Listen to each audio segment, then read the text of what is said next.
인들을 의지하지 말며 도울 힘이 없는 인생도 의지하지 말지니. 아멘. 기도하겠습니다. 하나님, 오늘도 귀한 올해 하루를 살아가고 이 한 주간을 살아가는 우리 믿음의 백성들을 축복하시고 기도하고 하나님 앞에 나아갈 때 우리의 모든 것들을 예배하시고 인도하여 주시며 시험 당할 때 그때 피할 길을 주시고 우리와 함께하여 주실 줄 믿습니다. 이 새벽에도 말씀을 나눌 때 함께하시고 또 예배에 나와 또 드려지는 범사에 감사하여 드린 예물과 1,000번대로 드려진 예물을 위해 주님께서 함께하여 주옵소서. 말씀 나눌 때 함께하실 것을 믿사오며 거룩하신 예수 그리스도 이름으로 기도 올리옵나이다. 아멘.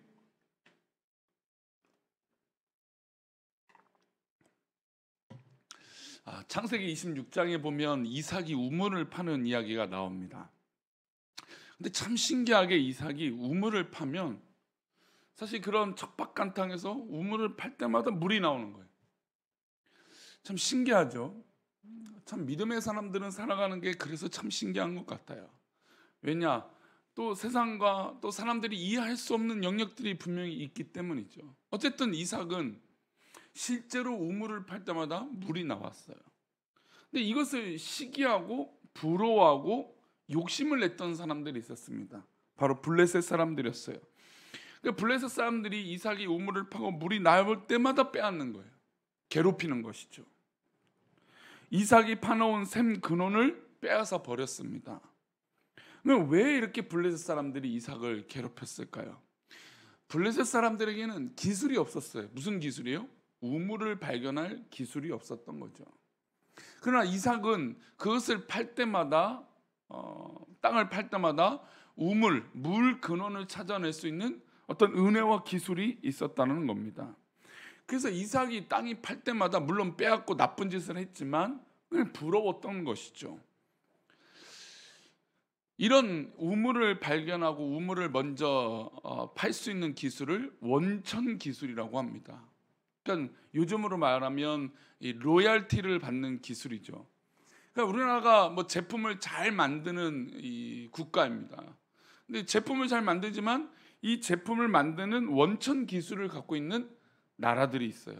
또 어떤 그런 이 기술자들이 있죠. 그러면 그냥 기술을 뭐 무단으로 도용해서 물건을 만들 수는 없습니다. 그랬던 권리죠. 오히려 더 징벌적으로 벌금을 맞게 됩니다. 그래서 이 제품 하나 만들 때 이 기술의 원천 기술을 갖고 있는 사람에게 로열티를 제공하고 또 대가를 지불하고 그 물건을 만들어내죠.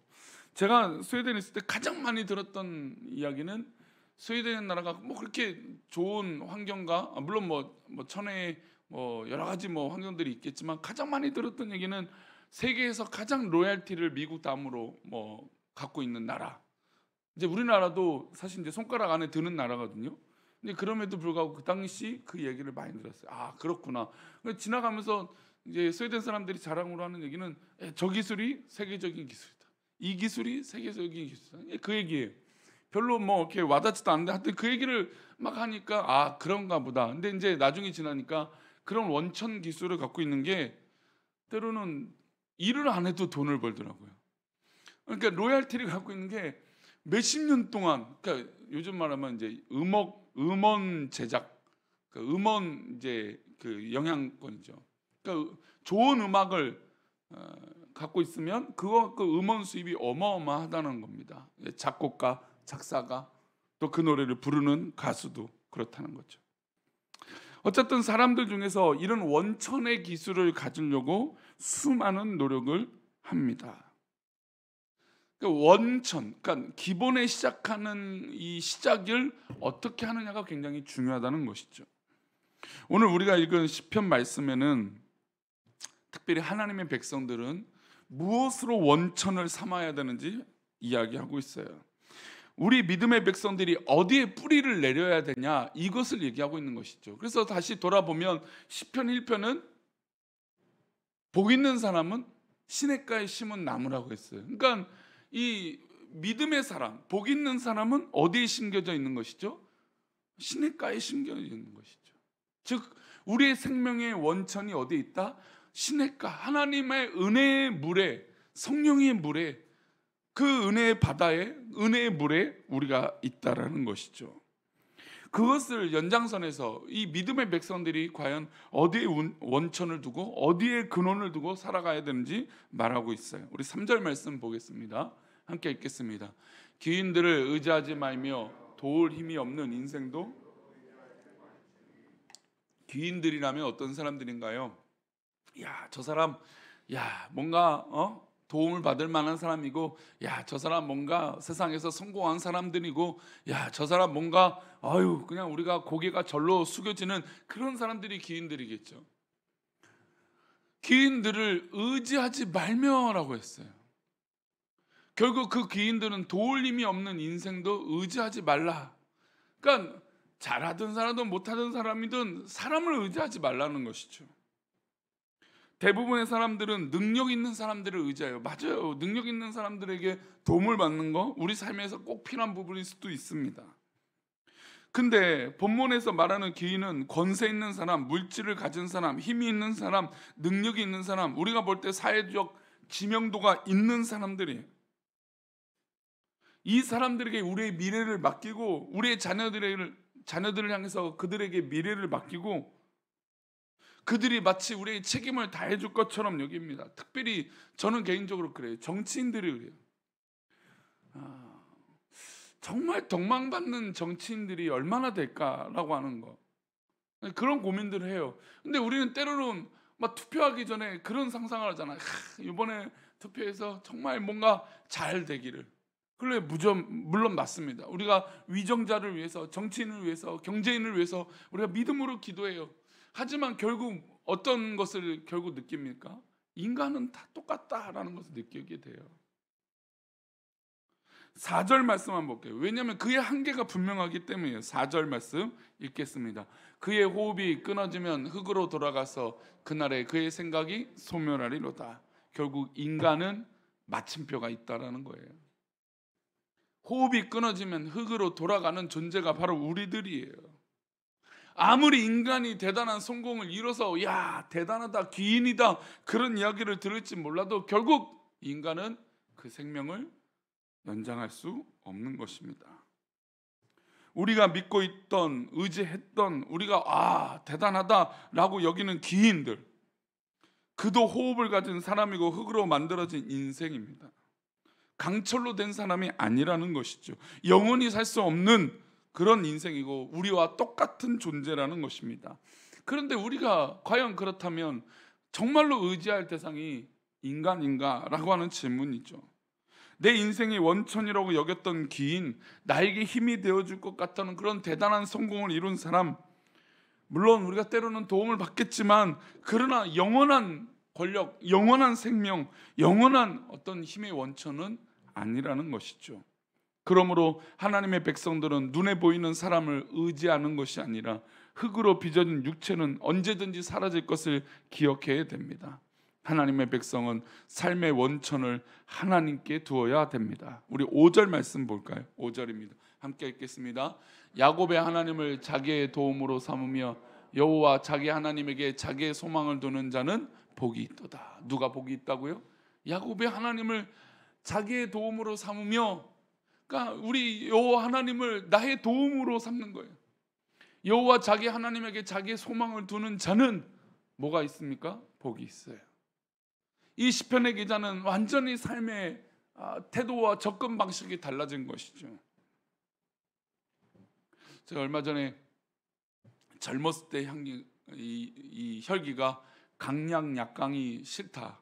그래서 이렇게 막 재판관한테도 고개를 안 숙이고 뭐 그런 경험을 한번 말씀드린 적이 있는데, 사실 이 말씀이 저에게 많이 어렸을 때 도전이 됐던 것 같아요. 어렸을 때 시편을 많이 열심히 썼던 기억이 나는데, 기인들에게 기대하지 말고 하나님에게 복을 둬라라는 삶이에요. 근데 어릴 때는 그게 더 분명했어요. 근데 점점 이상하게 나이 들면서 왠지 사람을 의지하는 마음이 더 커져요. 그러니까 어릴 때는 오히려 막 하나님을 의지해야지 이런 마음이 컸던 것 같아요. 근데 오히려 인생을 살아가면서 더 분명하게 하나님을 의지해야겠다라고 하는 이 결심이 조금씩 희석되어지고 약해지고 연약해지는 것은 아닌가라고 생각을 해봅니다. 우리가 인생을 살아가면 살아갈수록 오히려 인생이 허무한 걸, 마치 솔로몬이 고백하잖아요. 자기가 모든 것을 누리고 자기가 모든 것을 해왔지만 헛되도다라고 하는 이 고민이 사실 우리 가운데 있어야 되는데, 우리는 그런 고민을 하기보다는 오히려 인간적인 모습이 드러날 때가 있어요. 그러니 오늘 새벽 예배에 참여하신 우리 귀한 믿음의 백성들은 우리의 복의 근원이 어디 있는지, 우리의 삶의 원천이 어디 있는지 더욱더 한 번 더 묵상했으면 좋겠어요. 우리 그리스도인의 삶의 원천은 하나님의 말씀입니다. 하나님의 삶의 원천으로 삼고 하나님이 나의 전부로 여기고 살아가는 것이 바로 복 있는 인생, 복된 인생이라고 말씀하고 있는 것이죠. 그리스도인들에게는 너무나 당연한 이야기예요. 사람을 의지하지 않고 하나님을 의지해야 한다는 수없이 많은 이야기들을 사실 매 예배 때마다 우리는 그것을 들어왔어요. 하지만 결정적인 순간에 하나님을 의지하지 않는다면 우리는 100마디 설교를 들어도 소용이 없는 것입니다. 그러니 오늘 이 새벽에 살아갈 때 오늘 하루의 설정을 한번 해보십시다. 오늘 하루가 이 귀한 하루의 설정이 정말 하나님 앞에 내 모든 삶의 원천을 두고 그렇게 살아가는 복을 누리게 해달라고 기도하며 승리하는 우리 믿음의 백성들 되시기를 축복합니다.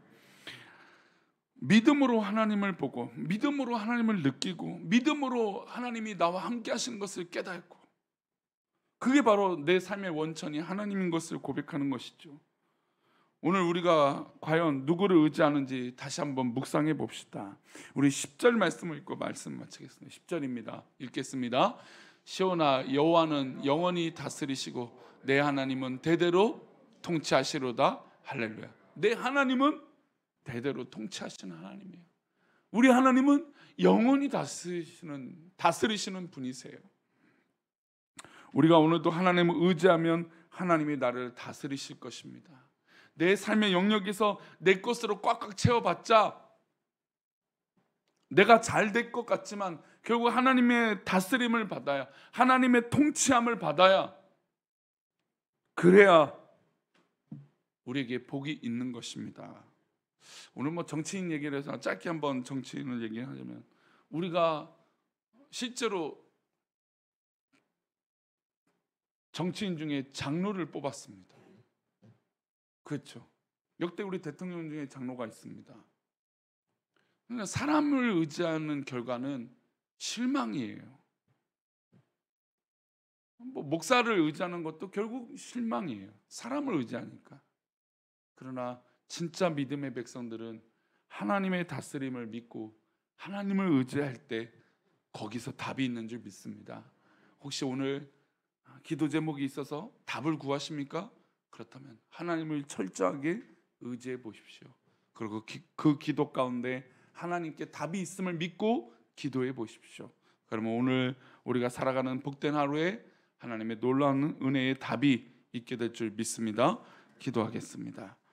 하나님 아버지, 오늘도 우리가 살아갈 때 다른 것 의지하지 않게 하시고 하나님, 나의 삶의 모든 원천이시고 나의 모든 것 되시는 하나님, 그 하나님을 의지하는 믿음의 백성들 되게 도와 주옵소서.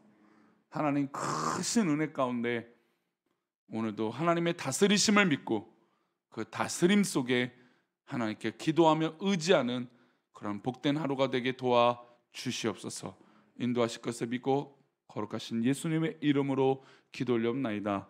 아멘.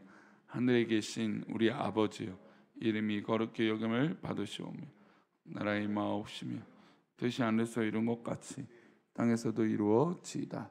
오늘날 우리에게 일용할 양식을 주옵시고 우리가 우리에게 죄 지은 자를 사하여 준 것 같이 우리 죄를 사하여 주옵시고 우리를 시험에 들게 하지 마옵시고 다만 악에서 구하옵소서. 대개 나라와 권사와 영광이 아버지께 영원히 있사옵나이다. 아멘.